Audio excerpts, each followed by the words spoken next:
سيد المرسلين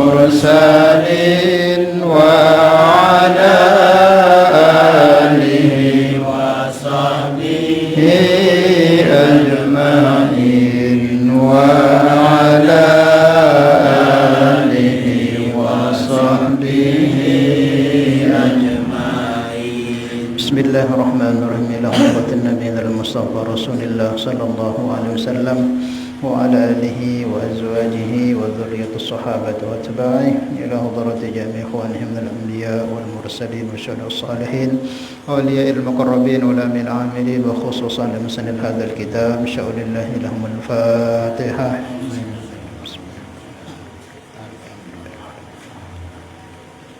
إياك نعبد وإياك نستعين.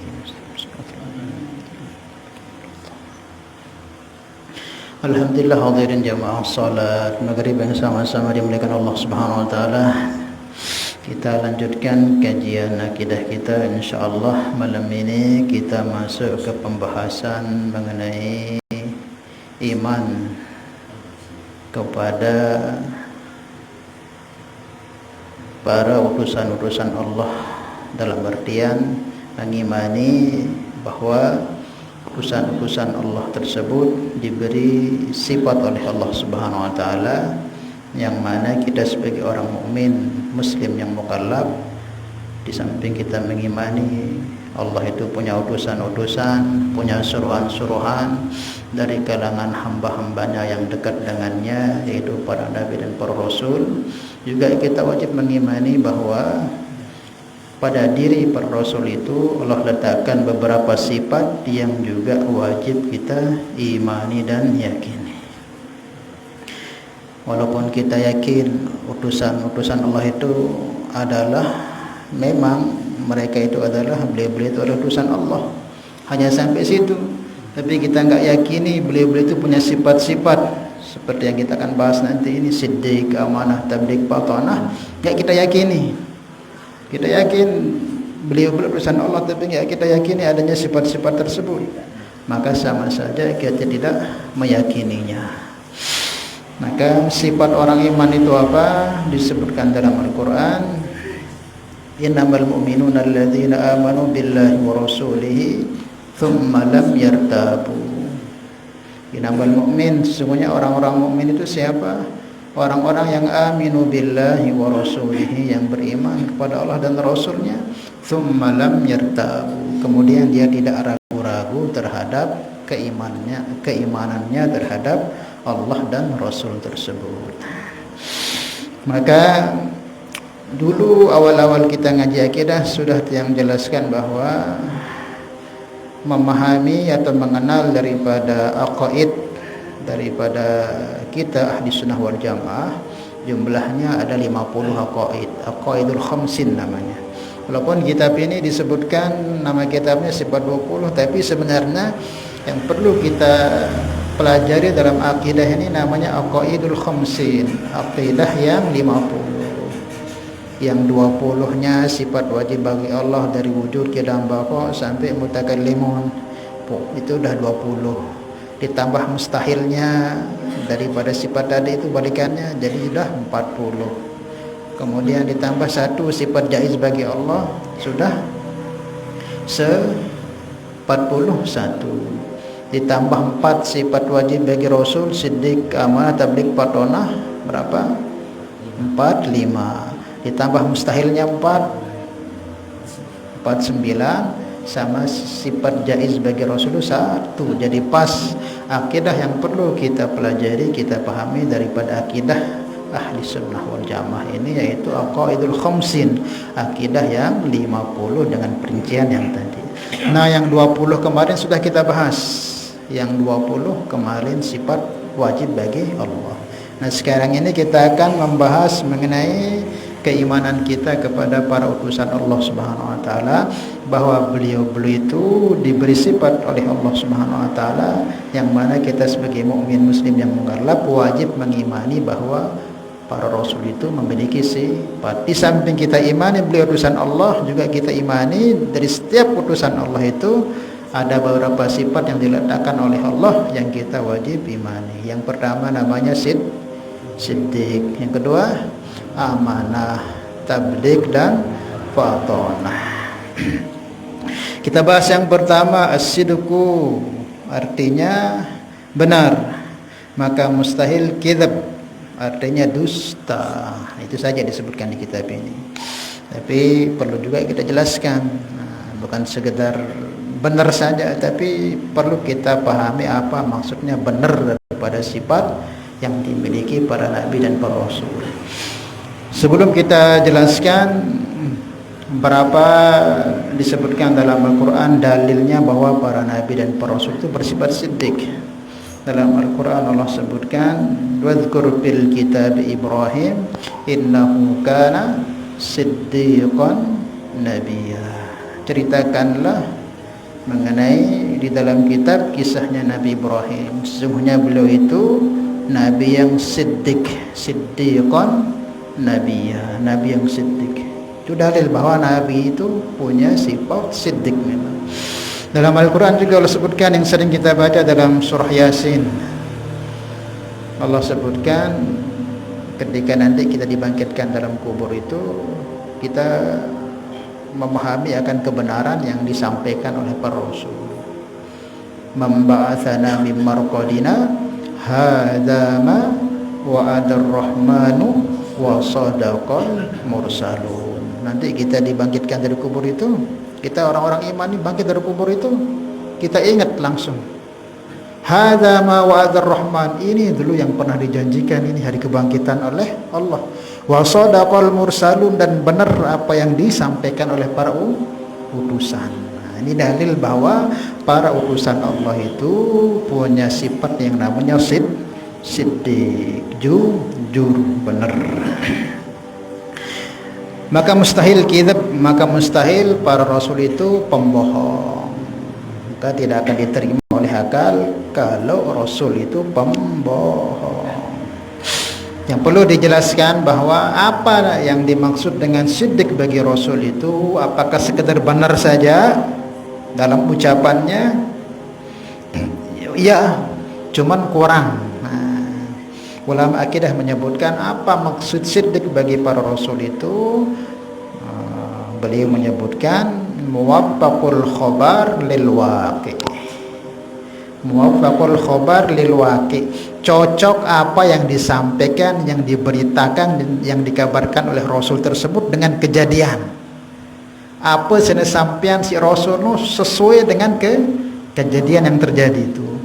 Muwaffaqul khabar lil waqi', apa yang disampaikan para nabi tersebut pasti akan terjadi, cocok, pasti akan terjadi. Baik itu yang sudah terjadi atau yang belum, atau nanti ketika kita mati, tentang azab kubur, siksa kubur, kemudian mahsyar, pasti akan terjadi.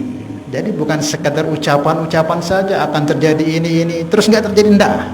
Pasti apapun yang diucapkan dari lisan mulianya para utusan Allah itu pasti terjadi, terbukti. Dulu Nabi kita Mustafa, ini sebagian contoh ini. Dulu Nabi kita Mustafa Muhammad SAW itu pernah menyabdakan, satu tahunna al-Konstantiniyah, kata beliau. Suatu saat nanti Konstantin itu Turki zaman dulu. Dulu kan Turki itu dikuasai oleh Spanyol. Jadi dikuasai oleh orang-orang kafir. Maka nama anunya Konstantinopel. Nah, Nabi sabdakan suatu saat nanti ini Konstantin akan ditaklukkan oleh orang Islam. Ciri-cirinya disebutkan oleh Nabi. Fala ni'mal amiru amiruha. Nanti yang menaklukkan ini sebaik-baik pemimpin. Wala ni'mal jaisu jaisuha, dan sebaik-baik pasukan. Maka ketika Nabi wafat, Abu Bakar berusaha untuk sampai ke sana menyampaikan agama, tapi belum tercapai. Kemudian Umar usaha, hanya sebatas sampai Parsi Romawi, belum sampai ke Turki. Ali juga, Utsman juga, Hasan, Husain pun juga. Kayak seolah-olah katanya Nabi akan tertaklukkan. Nabi kapan? Tapi pasti akan tertaklukkan. Ternyata kapan ditaklukkan Konstantin itu? Ketika di masa kerajaan dinasti Umayyah, yaitu ditaklukkan oleh Sultan Muhammad Al-Fatih. Itu yang menaklukkan. Maknanya apapun yang disabdakan Nabi pasti terjadi walaupun tidak langsung. Kayak Turki itu. Umar, Abu Bakar, Utsman, Ali, Hasan, Husain, semua para pejuang-pejuang jamu usaha bagaimana menaklukkan, tetapi tetap juga ditaklukkan di masa khalifahnya Sultan Muhammad Al-Fatih. Maknanya terjadi apa yang disabdakan Nabi, cocok walaupun terjadinya nggak langsung, proses pasti terjadi. Tapi itu diantara contoh-contohnya apa yang disampaikan Nabi sesuai dengan kenyataan, muwafaqul khobar lil waqi. Kemudian Nabi juga pernah menyabdakan ketika beliau di majelis seperti ini, tiba-tiba Hasan Husain cucu beliau datang lari. Datang lari. Ketika dia pulang, maka Nabi sallallahu alaihi wasallam katakan kepada anaknya Siti Fatimah radhiyallahu taala anhu selepas jamaah pulang, "Ya Fatimah, ini anakmu ini atau cucu saya yang dua ini satu nanti masih kecil-kecil itu, masih berjorak-berjorak. Ini nanti Husain ini akan dipenggal, matinya itu dipenggal, dicincang. Dan ini Hasan akan diracun. Padahal Nabi mengatakan nih anak-anak ini masih, Hasan Husain masih kecil. Tapi terjadi enggak? Hasan matinya diracun, Husain dipenggal di Karbala. Terjadi enggak apa yang disabdakan Nabi? Terjadi. Jadi muwafaqul khobar lil waqi. Apapun yang dikatakan Nabi itu pasti terjadi. Nah, maka terjadi. Sayyidina Hasan diracun oleh istrinya dari Parsi itu. Sayyidina Husain dipenggal di Karbala sana itu, di Irak sana itu, dicincang sama Yazid. Maknanya apa saja yang disampaikan Nabi itu pasti terjadi. Itu namanya bukan omong kosong. Bukan omong kosong, terjadi. Paham ya? Dan banyak lagi contoh-contohnya apa yang disampaikan Nabi terjadi.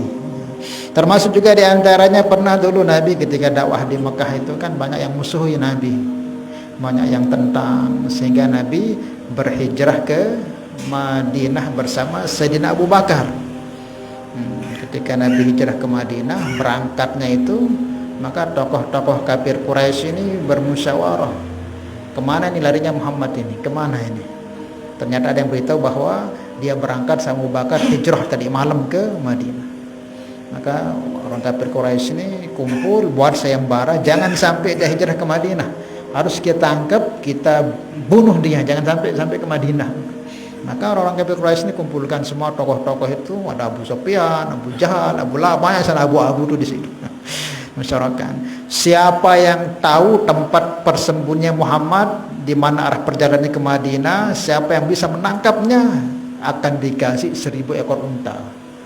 Sayembara, dibuat sayembara. Siapa yang mampu menangkapnya akan dikasih 100 ekor unta. Satu unta itu mahal, bisa harga Fortuner itu.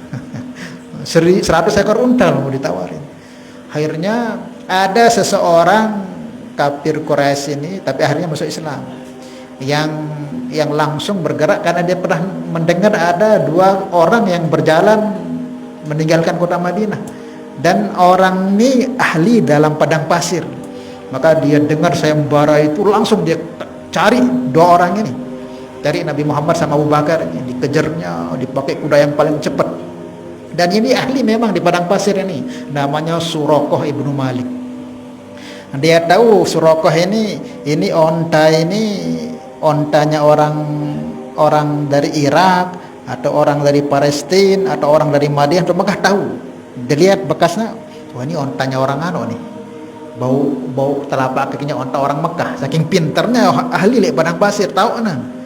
Maka ketika dilihat, oh ini ada bekas onta, dia, wah ini orang Mekah ini. Dikejarnya, ternyata ketemulah Rasulullah dengan Abu Bakar pakai onta jalan menuju ke Madinah. Maka wah terbayang le otaknya nih 100 ekor unta lah mau demak tangkap Rasulullah sama Abu Bakar. Wah pokoknya mau ke onta ini kan. Ternyata pas dia mau kejar Nabi Muhammad, dia pecut dia punya kuda-kudanya, nggak mau. Kudanya memberontak, tidak mau. Dipecut nadinya, merontak sampai dia jatuh itu, Suraqah itu. Kenapa kamu nggak mau? Naik ini lagi, dipecutnya atau kejar, jatuh lagi sampai 3 kali. Maka Abu Bakar sama Rasulullah SAW lihat, kenapa itu orang itu? Kok jatuh-jatuh terus? Onta ini nolak mau ke Nabi Muhammad, kuda dia pakai, kuda ini nolak mau kejar Nabi itu. Akhirnya Rasulullah SAW pesan ke Abu Bakar, hai Abu Bakar, kamu ke sana sampaikan salamku kepada dia itu, Suraqah itu. Dan Abu Bakar tahu itu Suraqah itu. Ya Rasul, itu Suraqah itu mau kejar kita itu. Pokoknya dia nggak akan bisa kejar kita karena kita dilindungi oleh Allah. Kamu pergi sana Abu Bakar, sampaikan kepada Suraqah, ini disampaikan. Akhirnya Rasulullah yang Abu Bakar yang datang ke Suraqah ngamperin. Hai Suraqah, sebagaimanapun kamu usaha mengejar kami, kamu tidak akan mampu karena kami dijaga oleh Allah. Gini saja, mau nggak kamu memakai mahkota singgasana kerajaan Romawi? Mau nggak kamu dipakaikan di kepalamu nih singgasana mahkota kerajaan Romawi? Ngeri Suraqah nih. Sidaja.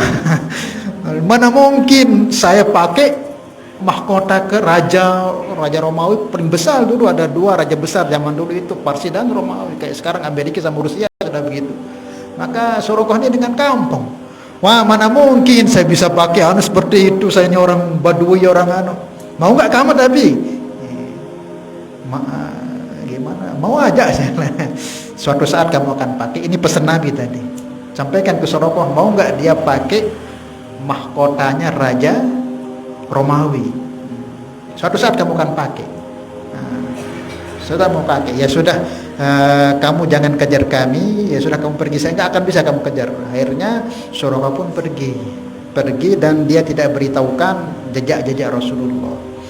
Akhirnya berapa tahun, 1, 2, 3 tahun Rasulullah wafat, Islam tersebar kemana-mana sampai penaklukan Romawi, Parsi juga. Ternyata di zamannya Sayyidina Umar radhiyallahu ta'ala Romawi itu takluk. Dan Suraqah ini sudah masuk Islam, hijrah juga ke Madinah. Maka semua harta benda yang ditaklukkan di Romawi itu dibawa semua ke Madinah. Berlian, permadani, mahkota, pokoknya apa ada ke Madinah. Sampai dikatakan berlian mutiara ditendang-tendang di Masjid Nabawi itu. Tendang-tendang, narak harganya. Kan para sahabatnya orang-orang zuhud, sepakat sama sahabat zuhud. Makanya dibawa ke Sayyidina Umar mahkota raja itu. Maka dibawa. Adakah dari kalian ini Suraqah katanya? Adakah dari kalian ini Suraqah katanya? Maka dikatakan ada, itu Rasul, itu Umar, Suraqah, panggil bawa ke sini. Makanya Suraqah datang.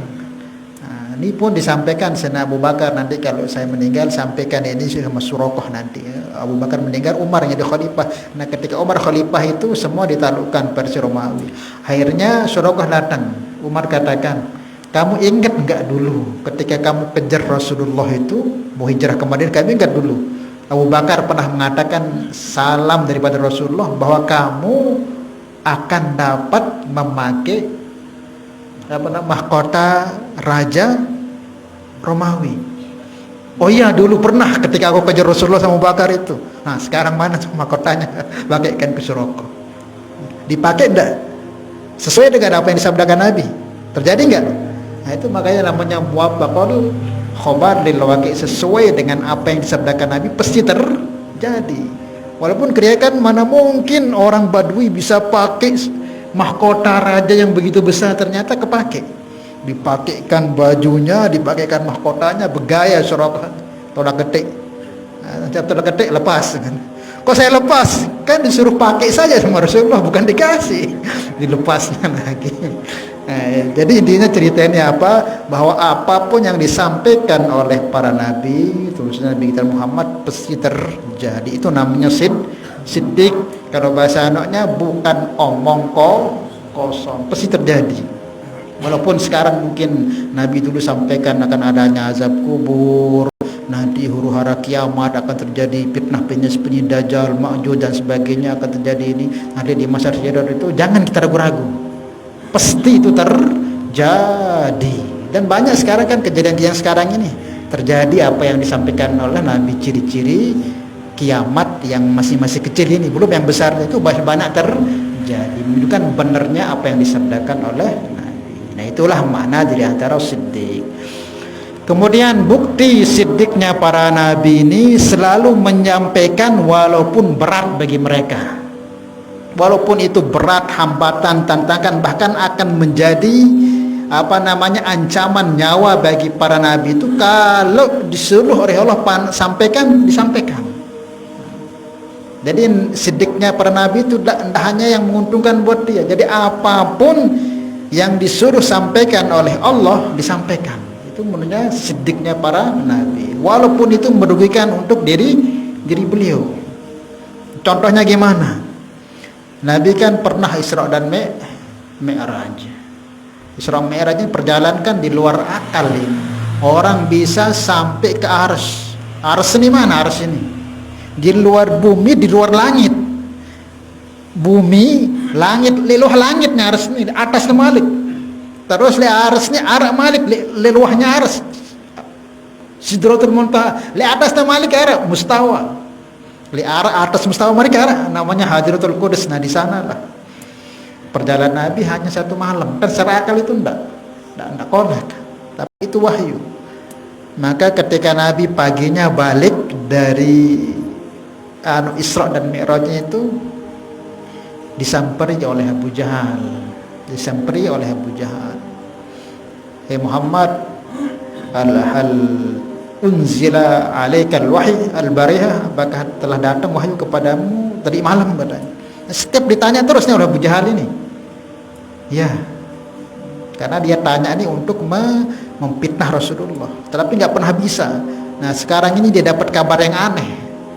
Kalau biasanya kan Nabi itu dia ada wahyu datang yang masuk akal terus. Nah, ini tidak masuk akal ini. Ya, aku ada wahyu tadi malam. Apa? Aku diperjalankan oleh Allah dari Mekah ke Masjidil Aqsa langsung ke Sidratul Muntaha, terus balik lagi. Kapan? Tadi malam. Oh, tadi malam? Iya.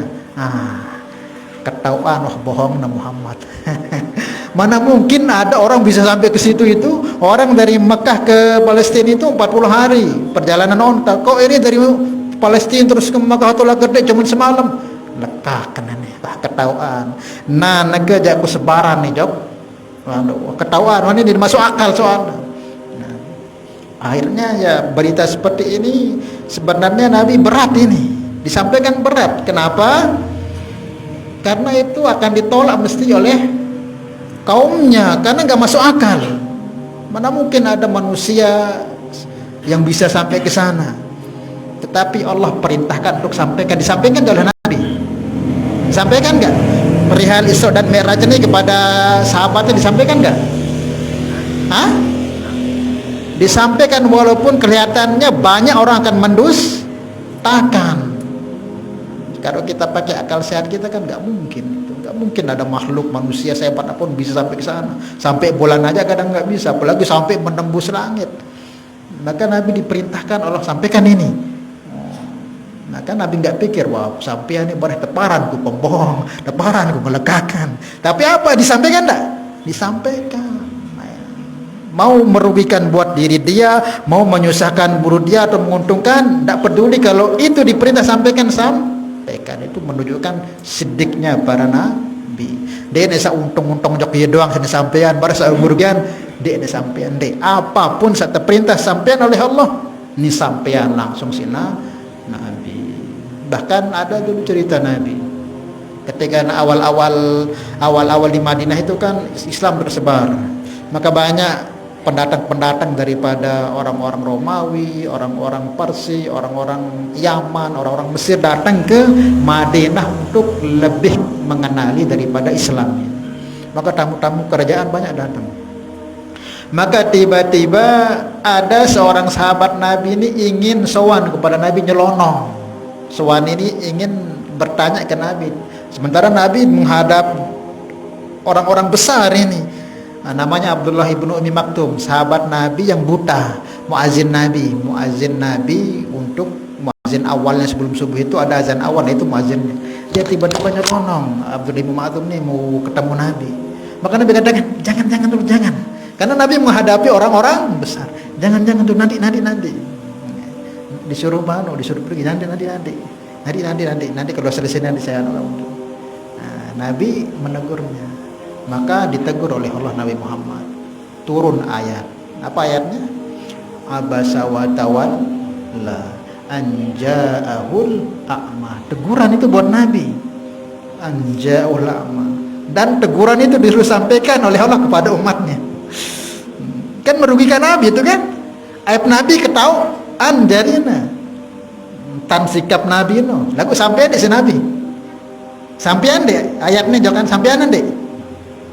Sampean walaupun itu merugikan beliau, walaupun itu kelihatan kekurangan Nabi menegur seseorang itu, tetapi karena sifat para nabi itu siddiq, mau sesuai dengan dirinya, mau berat bagi dirinya, mau merugikan bagi dirinya, kalau Allah suruh sampaikan disampaikan. Nah, itu namanya siddiqnya para Nabi, bukan yang bagus-bagus saja. Mau bagus, mau sesuai, mau bertentangan, bahkan bisa menganukan nyawa beliau. Kalau Allah perintah sampaikan. Itu siddiqnya para Nabi. Di nama itu menyatakan sesuai doang. Saudara menara anu itu bani sampean. Nah, itu lama Nabi ente. Mau berat, mau ringan, mau ada hambatan, bahkan bisa sampai menghilangkan nyawa beliau sampaikan. Termasuk di antara juga ini kita cerita saja ini supaya kita yakin apa maksud sifat siddiqnya para Nabi. Pernah juga dulu Nabi giliran di rumah istrinya Siti Aisyah. Nah, ketika harinya itu punya giliran ke Siti Hafsah, maka Rasulullah SAW pamitan ke Siti Aisyah. Nah, Siti Aisyah ini tahu bahwa Nabi ini akan bergilir ke rumah istri selanjutnya itu Siti Hafsah. Dan Aisyah ini tahu bahwa Hafsah ini paling gak suka dengan madu. Dia demen madu. Ya mungkin ya namanya manusiawi, ada suka yang gak suka dengan Nabi walaupun istri Nabi, gak suka dia dengan madu. Nah, Siti Aisyah ini tahu ini Rasul. Biasalah namanya, walaupun sahabiah kan ada aja cemburu-cemburunya ada aja gitu. Manusiawi, sifat manusiawi. Dan yang maksum dari dosa itu hanya para nabi. Kalau para sahabat bisa saja ada tidak senangnya juga ada, tapi nggak sampai menyakiti. Akhirnya apa? Tahu bahwa Siti Aisyah ini Rasulullah akan bergilir ke rumahnya Siti Hafsah. Maka apa? Sengajalah dibuatin minuman madu. Minuman madu dibuatin. Maka Nabi pun setelah pamitan minum madu itu. Setelah minum madu, beliau berangkat ke istrinya Siti Hafsah. Sampai di sana dicium bibinya Siti Hafsah. Ada yang lengket-lengket nih. Apa ini? Madu. Sedangkan tahu dah aku demen si madu, makan di keluaran madu. Tahu dah tiang dia demen madu, maka minta dalam madu nih. Oh, bro apa tabang. Nah, Rasulullah ini paling sayang dengan istrinya. Kalau apa saja istrinya nggak suka, langsung Nabi tinggalkan. Dia nomor itu. Itu saninatan dia nomor rokok dong judulnya.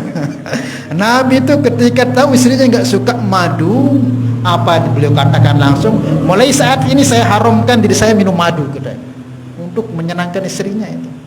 Mulai saat ini saya haramkan diri saya untuk minum madu. Ditegur oleh Allah langsung. Ditegur oleh Allah. Turun ayat, ya ayuhan nabi la tuharrimu ma ahallallahu lak tabtagi mardhata azwajik. Wahai nabi, jangan kamu mengharamkan apa yang dihalalkan Allah hanya sekedar untuk meridhoi istrimu. Tegur oleh Allah itu. Madu kan halal. Jangan sampai kau haramkan itu halal. Ditegur oleh Allah Subhanahu wa taala gara-gara untuk meridhokan istrimu. Ditegur oleh Allah Subhanahu wa taala. Janganlah sampai katakan haram gitu. Ya enggak, saya minum sudah gitu. Karena sampai haram kan itu dihalalkan oleh Allah, ditegur oleh Allah. Nah, ini disampaikan ayat ini ke umatmu. Kan ayat Nabi itu, ayat enggak itu? Apa bagi Nabi? Hah?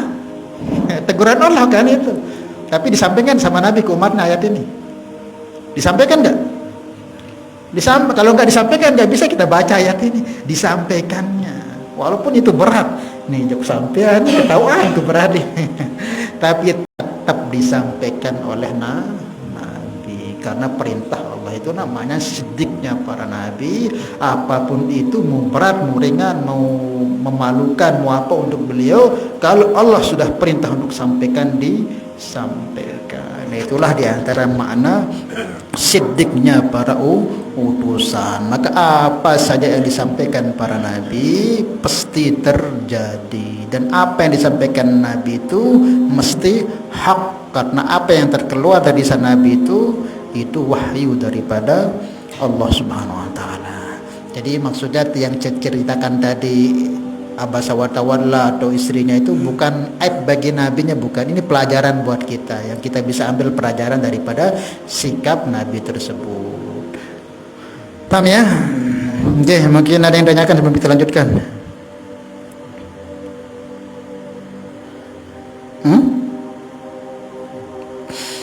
Nah, kemudian kita juga sikap kita sebagai orang mukmin yang mengimani bahwa para nabi itu punya siddiq, maka juga kita diperintah untuk bersifat seperti sifat para nabi tersebut. Allah sebutkan, Nabi sabdakan dalam hadisnya, alaikum bisidqi, hendaklah kalian itu bersikap jujur. Fa inna sidqa yahdi ilal bir, karena setiap kejujuran itu mesti membawa kepada kebaikan. Wa iyyakum anil kadzbi, dan jauhilah kamu dari membohong, dan sifat bohong itu mesti akan membawa kepada kerusakan, kefajiran, kehancuran. Kalau orang sudah biasa bohong, nanti disebut dia dengan sebutan al-kadzab, kadzabun, orang pembohong. Nah, orang bohong ini tidak akan bisa dipercaya sudah. Maka Nabi perintahkan kita juga untuk berlaku jujur. Paham ya? Di antara bagian sifat-sifatnya orang-orang dibenci oleh Allah, yang sangat didurhakai oleh Allah, bahkan dijamin nerakanya melebihi nerakanya orang kafir, yaitu orang-orang munafik, bidarkil asfari minan nar, itu sifatnya diantaranya apa? Kadzab, kalau bicara itu bohong. Saya ada 3 sifat orang munafik itu, diantaranya apa? Jika bicara dusta, idza haddatsa kadzaba, maka jauhilah oleh kalian sifat bohong tersebut. Maka dari itu ya kita bicara dengan jujur. Bahkan dalam hadis juga Nabi sebutkan, jihad yang paling afdal itu apa? Kalimatul haq inda sultanin jair. Jihad yang paling besar itu apa? Kita ucapkan yang hak di hadapan pemimpin yang jahat. Nah, itu salah ya. Nah, maka kita usaha untuk bersikap jujur. Mau yang kecil atau yang sama saja. Biasanya kita kan kalau yang besar, karena yang kecil-kecil ini kita diketuanin oleh istri kita. Pira mau ada gaji, padahal 1 juta mau anak 300 nih, mana 1 juta. Bohong dek no. Bohong dek. Kalau udah biasa nanti takut. Lagu lagu ini tegenung Ustaz. Idang bet lapaan berembe. Nah, itulah beratnya. Maka hendaklah kita jujur supaya kita tidak tergolong kategori orang-orang munafik yang diancam oleh Allah nerakanya lebih dalam daripada nerakanya orang-orang kafir. Bidarkil asfali minan nar. Paham ini maksudnya ya? Memahami sifat siddiqnya para utusan-utusan Allah Subhanahu wa taala. Oke. Ada 5 menit lagi. Ada yang tanyakan? Hah?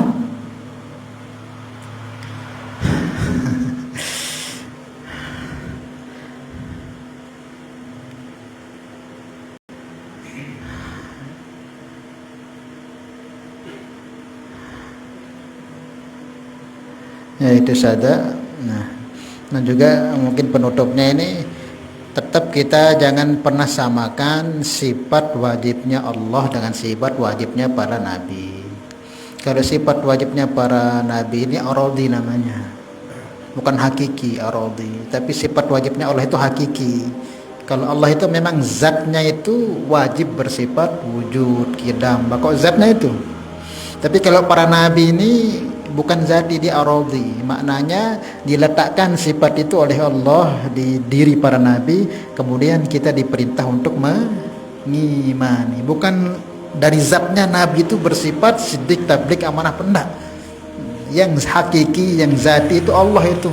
Kalau itu tidak ada yang letak-letakkan sifatnya, itu memang hakiki sifatnya. Tapi kalau nabi ini dia diciptakan nabinya, kemudian diletakkan sifat siddiq, amanah, tabligh, patonah. Kemudian kita sebagai orang mukmin umatnya ini diperintah mengimani. Jadi jangan sampai kita pada nabi nu kanca Allah ini sifatnya zati, ndak. Jangan sampai kita samakan seperti itu. Kalau Allah itu hakiki zati, kalau para nabi itu aradi, diletakkan oleh Allah, kemudian kita diperintah untuk mengimani bahwa para nabi itu punya sifat siddiq, tabligh, amanah, patonah. Jadi jangan sampai kita pahami seperti itu, nanti bisa rusak juga. Ini supaya kita sedikit memahami antara, walaupun sama-sama wajib kita imani sifatnya tersebut, tetapi harus kita bisa pahami antara zati sifat wajibnya Allah sama aradinya sifat para nabi dan para rasul. Wallahu a'lam bishawab. Mudah-mudahan kita bisa amal dan sampaikan dan kita bisa pahami. Al-hadhihi niyah al-Fatihah. Bismillahirrahmanirrahim. Iyyaka na'budu wa iyyaka nasta'in. Ihdinas siratal mustaqim. Salatullah salamullah